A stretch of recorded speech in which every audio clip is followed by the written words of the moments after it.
Hello dear students and teachers, welcome back to my channel and also to the Science Target 60 Plus, a video series on Science Target 60 Plus for SSLC exam 2022. This is part 2 of the video series. Dear students and teachers, if you have not watched the part 1 of this video series, do watch it and make a note of all the questions and learn it. Hope you have learnt all the questions in the part 1 of the video series. List down the concept from the each unit and do revision. And also practice diagrams. Revision and self-evaluation is very important. So after reading the question, you should write self-test to evaluate yourself.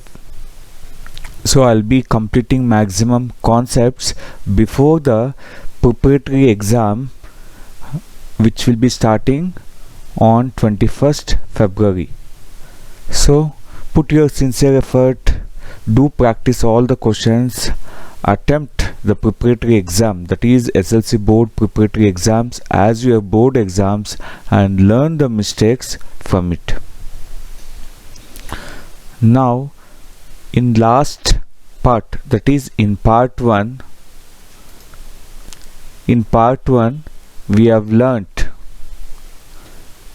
20 questions with continuing. Moving to question number 21, state Joules Law of Heating. Students, when this question is asked, first write the equation H equals I square RT.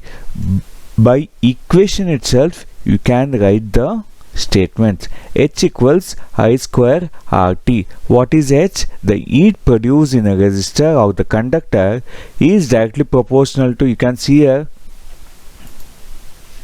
you can see that it is directly proportional to what? Square of the current. It is directly proportional to square of the current and directly proportional to the resistance for which the given current, that is R, and directly proportional to the time for which the current flows. Student, what is the first thing you will do when this question is asked? Write the equation, that is H equals I square RT. H equals I square RT. That is Joules Law of Heating states that the heat produced in a resistor, that is H equals directly proportional to what? Square of the current for a given resistance, directly proportional to the resistance for which the given current, directly proportional to the time for which the current flows, that is square of the current, resistance of the conductor, and time for which the current flows. Moving to question number 22, state Newlands Law of Octaves. State Newlands Law of Octave. Newland arranged the known elements in the order of increasing atomic mass. He arranged the known elements. What are the elements known to him? He arranged in the increasing order of the atomic mass, and he found that every eighth element had properties similar to that of the first. Every eighth element had similar properties to that of the first. This is Newlands Law of Octaves. Now moving to next important question, state Fleming's left hand rule. Students, the Fleming's left hand rule states that stretch thumb finger, forefinger and middle finger of left hand which are mutually perpendicular to each other. Now students, take your left hand and stretch thumb, forefinger and middle finger of left hand which are mutually perpendicular to each other as shown in the figure. The forefinger shows the direction of current. You can see that The forefinger shows the direction of magnetic field. That is, the forefinger shows the direction of magnetic field, middle finger shows the direction of current, and the thumb finger shows the direction of motion of the conductor. See here, the thumb shows the force, that is direction of motion of conductor, middle finger current, and forefinger is what? Magnetic field. You can see here. Arrange or stretch the thumb finger, forefinger and middle finger of left hand which are mutually perpendicular to each other. Forefinger shows the direction of magnetic field, middle finger shows the direction of current, and the thumb finger shows the direction of motion of conductor.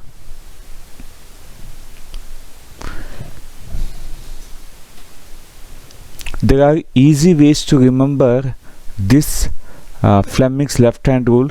Consider the thumb finger as father, and father, it indicates force, that is motion of conductor. Then forefinger, mother, father, mother, child, current. Father is what? Force, that is thumb. Mother is forefinger, magnetic field, and the middle finger is current, that is child. Thumb F, father. Forefinger is mother, direction of magnetic field. Middle finger is child, that is current.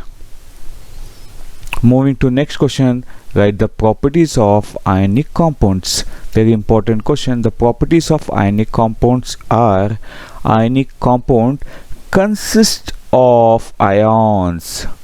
Ionic compound consists of ions. Ionic compounds are solid in nature. Ionic compounds have high melting and boiling point. Ionic compounds are generally soluble in water. Ionic compounds are generally soluble in water. Ionic compounds conduct electricity in molten state. These are the general properties of ionic compounds. Next question, write the uses of baking soda. The uses of baking soda. Baking soda is used in soda acid fire extinguisher. It is used in soda acid fire extinguisher, and baking soda is used as an ingredient in antacid. What is antacid? It is used in case of stomach ulcer, acidity. That is, baking soda is used for making baking powder. These are the three uses of baking soda. It is used in soda acid fire extinguisher. It is used as an ingredient in antacids, that is used to treat acidity. Baking soda is used for making baking powder. What is baking powder? Baking powder is a mixture of baking soda and tartaric acid. Moving to next question, the uses of these salts are very important for the exam. It will be asked for 2 marks. Next, uses of washing soda. The name itself indicates that the uses of washing soda, that is sodium carbonate, is used in glass, soap and paper industries. It is used in the manufacture of sodium compounds such as borax. It is used as a cleaning agent for domestic purpose. It is used for removing permanent hardness of water. Just you need to understand and remember these points, students. Now mention the product obtained during chlor-alkali process. The product obtained in chlor-alkali process is, we get chlorine gas at the anode, hydrogen gas at the cathode, and sodium hydroxide in the solution. So students, what you get? Chlorine gas, hydrogen gas and sodium hydroxide. Chlorine gas at what? Anode, hydrogen gas at the cathode, and sodium hydroxide in the solution. Moving to next question, what is catenation?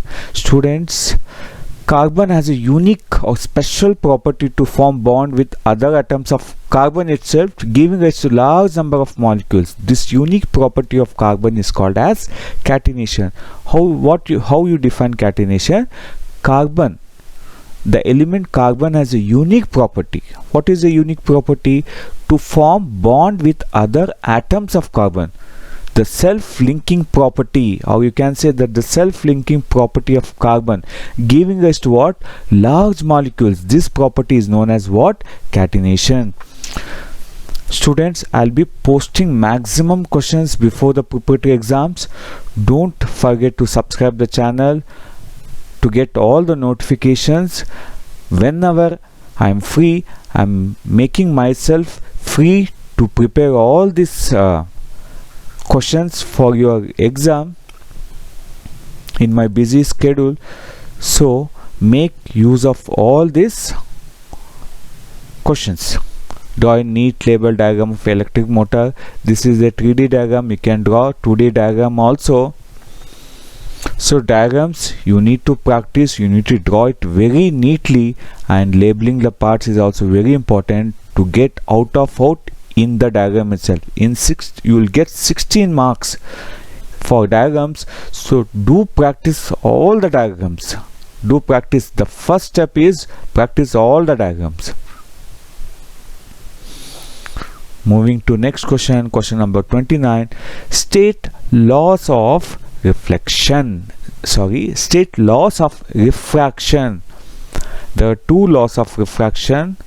The first law says that the incident ray, the refracted ray, and the normal to the interface of two transparent media at the point of incident all lie in the same plane. Students, the incident ray, the refracted ray, and the normal. The first law says that the incident ray, the refracted ray, and the normal to the interface of two transparent media at the point of incident all lie in the same plane.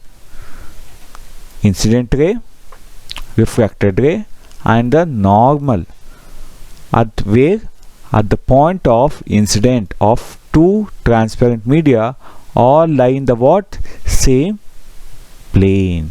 Second law, the ratio of sine of angle of incident. The ratio of what? The ratio of sine of angle of incident, that is sine I, to the what? Sine of angle of refraction, that is sine R, equals what? For the light and given color and for given pair of media, this is known as Snell's law of refraction. Ratio of sine of angle of incident. We know the trigonometric ratio sine, that is the ratio of sine of angle of incident, that is sine I, divided by sine R, is a constant for the light and given color and for the given pair of media. This law is also known as Snell's law of refraction. This law is also known as Snell's law of refraction.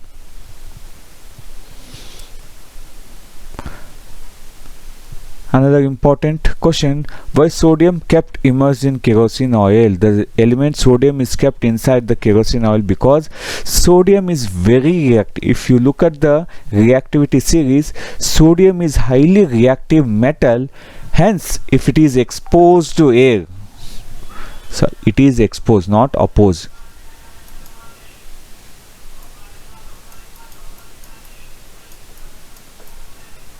If it is exposed to air, it reacts vigorously with the air and catches fire.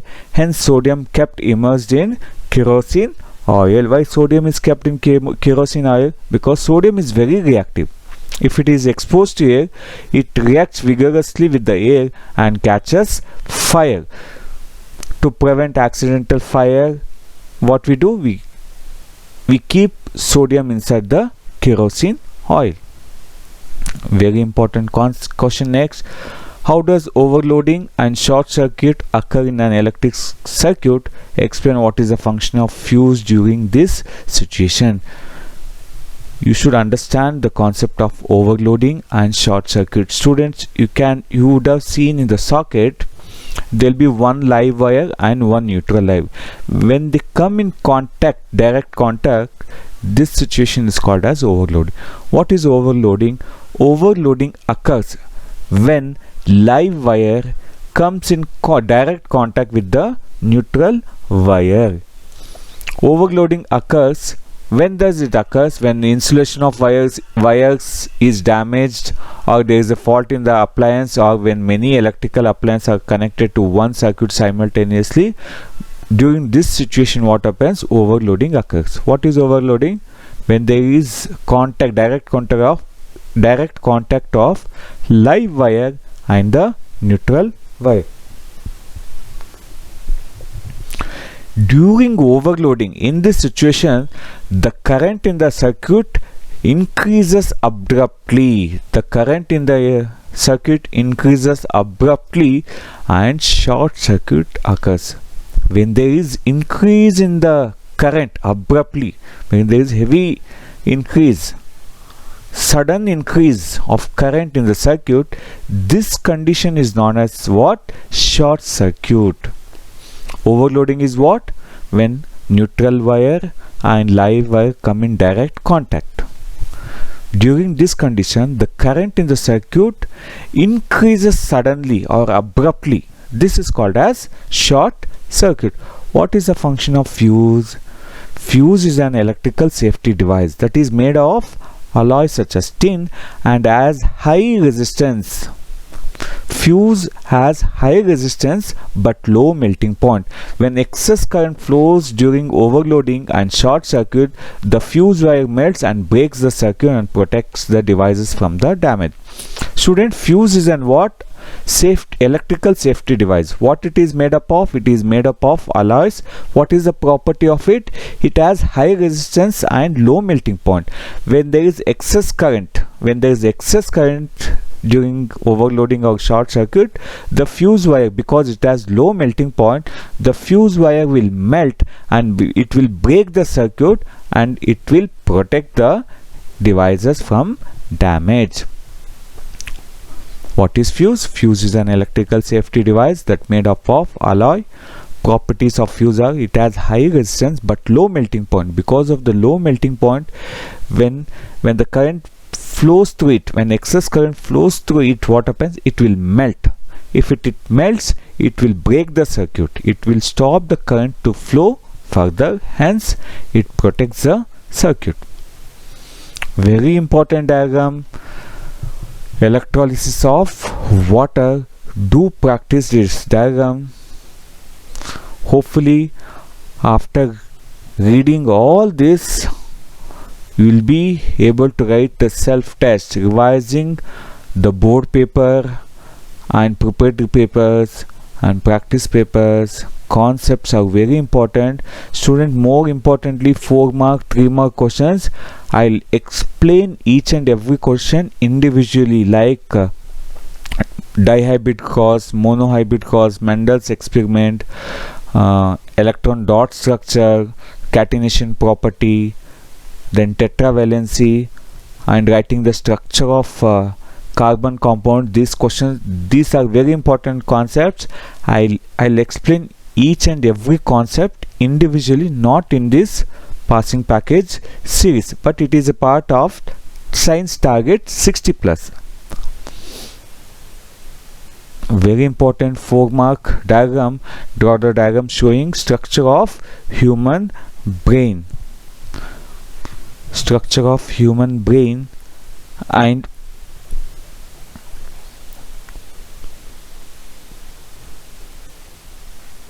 very important diagram for your exam. Human heart, human brain, these are very important diagrams. Students, you need to practice so that you can draw it very neatly in the exam in less time. Don't neglect the diagrams, and in the exam you should not take more time to draw the diagrams. If you spend more than 10-15 minutes to draw the diagrams, for 16 marks you will spend around 1 hour to draw the diagram itself. So if you practice well before the exam itself, you can finishing drawing all the diagrams within half an hour itself. So there should be a lot of practice to draw the diagram so that you can draw it neatly and with labeling. Next important question, write the uses of bleaching powder. So the bleaching powder is used as bleaching agent in the textile industry, and also it is used as an oxidizing agent in many chemical industries. These are the two uses of bleaching powder. Students, within 1 or 2 days I'll be posting as many questions as possible because exams and preparatory exams are nearing. So do join my Telegram group. Now moving to next question, why are traits acquired during its lifetime of an individual not inherited? First you should understand what is an acquired trait. Acquired trait by an organism during its lifetime is known as acquired trait. Traits which are acquired by an organism during lifetime are known as acquired traits. These traits cannot cause any change in the DNA of the organism, hence it will not be passed to the next generation, or it cannot be inherited. Hence, what are acquired traits? You understand, right? Traits acquired by an organism during its lifetime are known as acquired traits. Any traits which are acquired by an organism during its lifetime are known as acquired traits. Why acquired traits are not inherited? Because they do not cause any change in the DNA of the organism. Father may be fat, but his son may be thin. These are physical appearance. It cannot pass.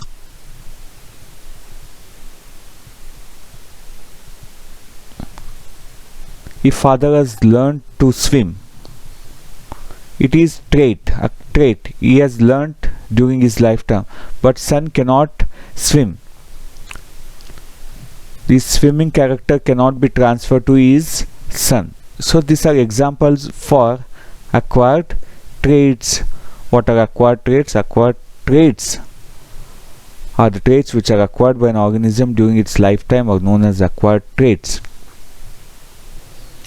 Acquired traits cannot be inherited or transferred to the next generation because they do not cause any change in the DNA of the organism. Inherited trait means mother has blue colored eyes. His son or daughter will have blue colored eyes. This is the inherited trait. Students, hopefully you have understood the difference between acquired trait and inherited traits. We'll see the difference of this concept in the next question. We have discussed around 35 questions in 2 parts of this video series. I'll be posting as soon as possible. I'll be posting the part 3 within 1 or 2 days. So do subscribe the channel and join my Telegram group. Students, success is the sum of all the small efforts repeated. Now totally you have learned 35 important questions for the exam. At least minimum you can expect minimum questions will be repeated for the exam. Questions may not be same, but the concept, definitely the concept will be same, the answers will be same. So students, understand the concept, do practice all this question and attempt all the questions in the exam. Don't leave any question. Attempt is very important. So put your effort, definitely you'll get the success. Thank you for watching the video. And many of the students were asking many doubts in my Telegram group. I was able to reply few, but definitely I'll reply to each and every one. Before that, before preparatory exam, make sure that you watch all the parts of this science and maths passing package video series. For maths, I've posted many videos. If you watch all those, definitely you can score more than 50 marks. Exam paper is very simple. You just need practice. You just need to study and practice the questions.